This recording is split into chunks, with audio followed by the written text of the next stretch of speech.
Hey viewers, this is platomaker with another week down. Today's video, there's no real topic. This is just me after completing a work week, and I had some musings to go over. So let's go over it. Now, I'm sure a lot of you are in the same boat, working full time, making ends meet, just trying to make it to the next week.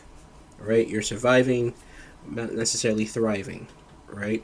I'm in a decent position in life. I'm not complaining. I love my life. I love my wife. But sometimes it's just life beats the crap out of you. Like, you don't have it in you to even enjoy the things you used to enjoy. And not like long term. There are some people who, let's say they're kind of tired that sleep isn't going to solve, right?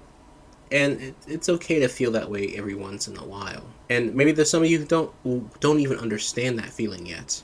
Not necessarily means that you have to or will, but it's work is work. You need to work to survive, to get through the day to day, to pay your bills and pay your way back to society, right?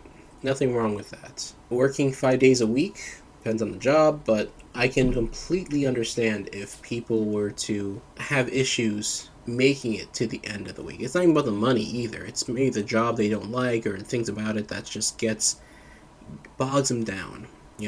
My job is awesome. It is, and I'm making a difference in people's lives. I won't go too much into detail, but there are projects. There are meetings afterward that, you would be very lucky to go to, and I just don't have it in me. Like, it's free, very good food is not enough. More money, not enough. My viewers, you will hit a point in your life where the money does not make the difference. You need satisfaction. You need self actualization. You'll need to grow in your position. And if you aren't comfortable with your job, you're making decisions that you may tough decisions. It's not even a matter of like you not knowing enough, but like you don't feel comfortable making that decision. It may be time to move on.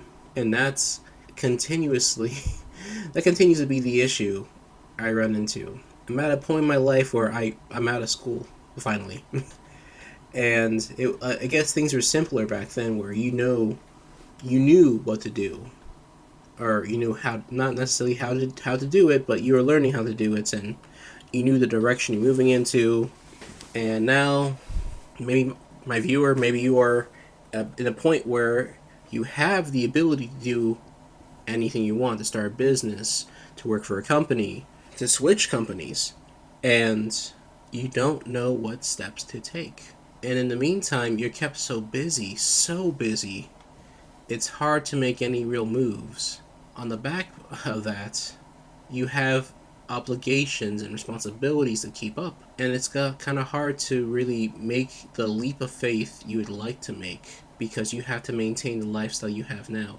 It may not be as You're not as free as you used to, or as flexible financially as you used to, even with the more money under your belt. So these are the musings of the 30-something-year-old. Maybe you're at that point now, maybe you're not at that point. There are people who think that once they're no longer unskilled workers, and they have skills, they have talent, they have experience, that things get better. And they do to an extent, but you still get problems like this. You still feel, I hate to say it, expendable, disposable. It shouldn't be that way. And unfortunately, as long as you work underneath someone, you are replaceable. You may be a very good worker, they may appreciate your efforts, but at the end of the day, if they need you gone to save themselves, you are gone. So, a lot of my viewers, if you're watching these videos, I'm not sure what your age range is yet. I don't have the YouTube data on that yet. But let me tell you, around 2008, from my perspective, I recall how. Actually, yeah, I was working fast food back then. I used to work at Burger King around before the financial housing crisis and the financial crisis. It all blends together at this point, so forgive me if I'm off my timing. But I do know that there was a transition from people who were, if your place was short staffed, they stopped trying to fill that short staff, right? They stopped trying. It's what is the point, right? The companies themselves, the governing bodies, the regulating bodies were just like, yeah, you know what? That's unrealistic at this point.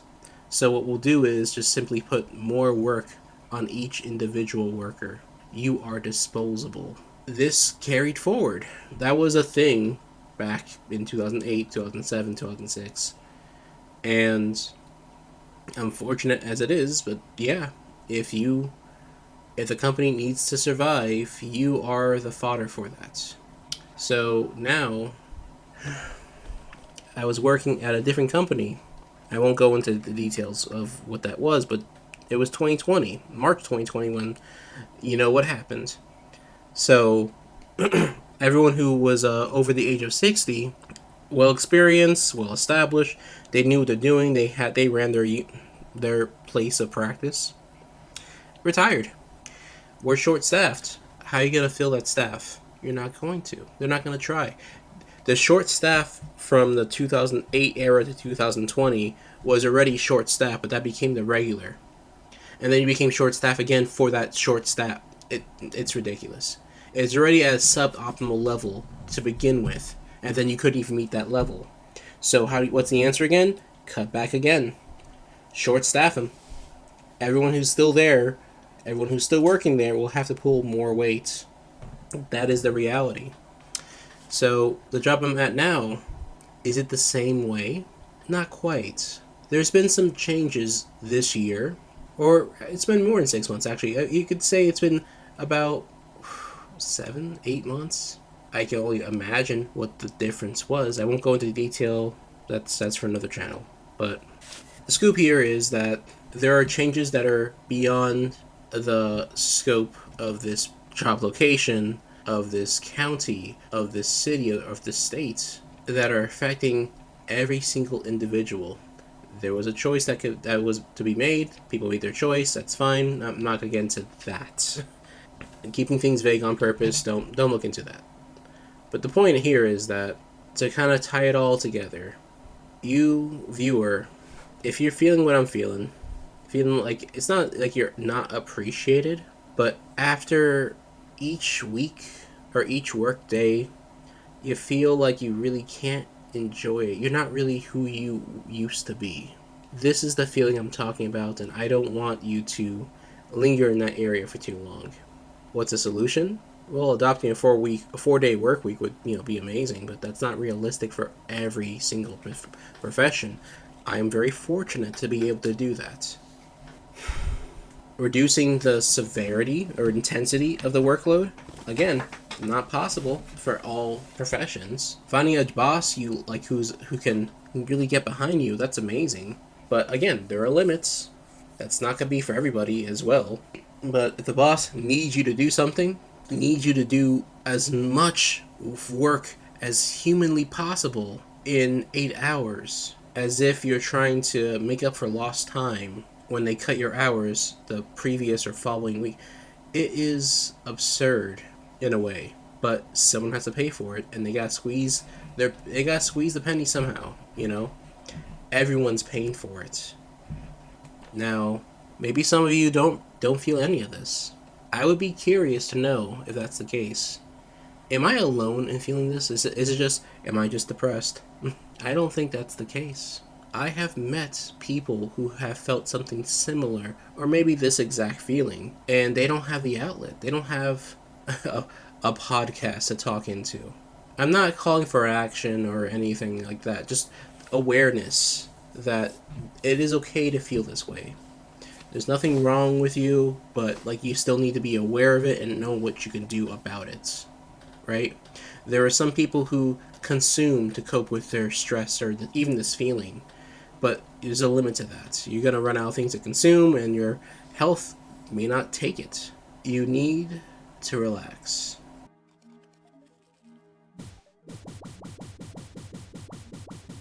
Because this issue will still be there whether you're around or not. So that's not going to solve anything anyway.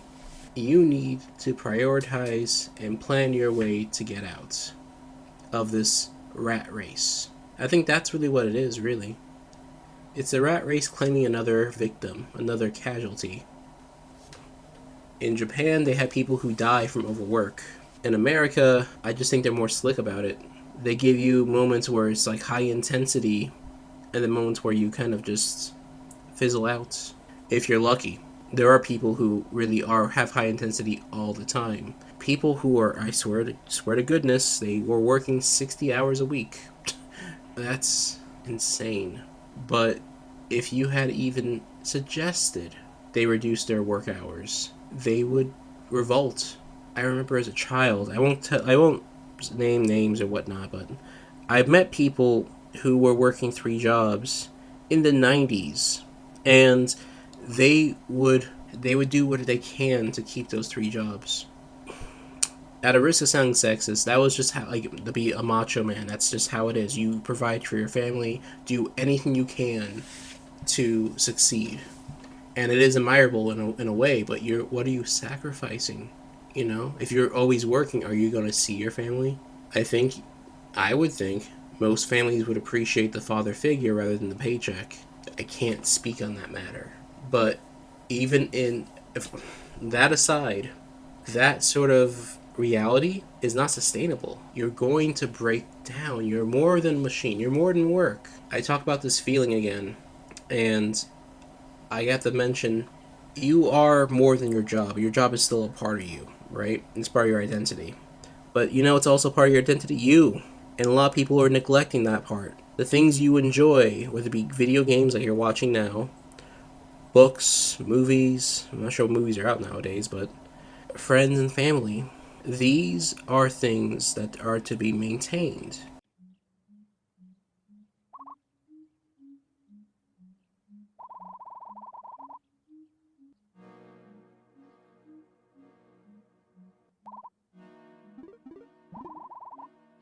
And sometimes, when one part of you takes too much, there isn't much left to give.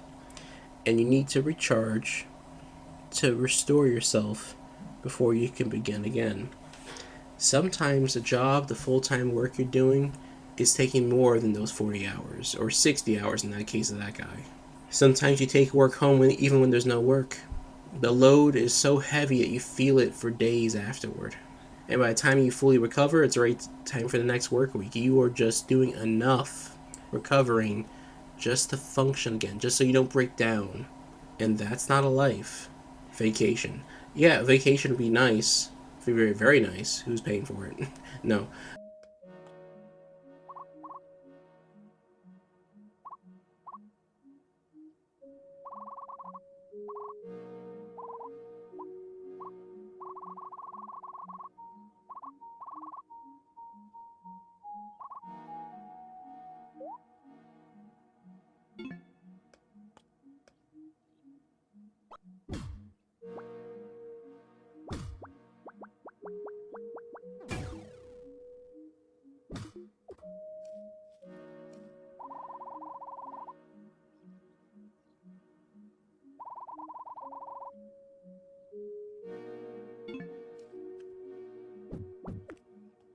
Beyond the grand 3 weeks or 3 months, if you can afford it. No. Just a little bit more time to yourself, for your family, just to recover so you're not just some beaten up old robot that's been outdated by the newer, cooler hardware coming up in the next 10, 20 years. You know? I mentioned disposable, right? Feeling disposable at times. Because as far as work is concerned, you kind of are. You're not going to be around working there for 40 years. Maybe you are, but even if you were, there will be more workers alongside you. It's not the end all be all. You're working for a living, but don't forget to do the living. And that's my take. That's my musing so far. Thank you very, very much for watching. If you enjoy these talks, leave a comment, leave your story, and we'll talk more later. Thank you very much. Don't forget to like, comment, and subscribe. This is platomaker signing out.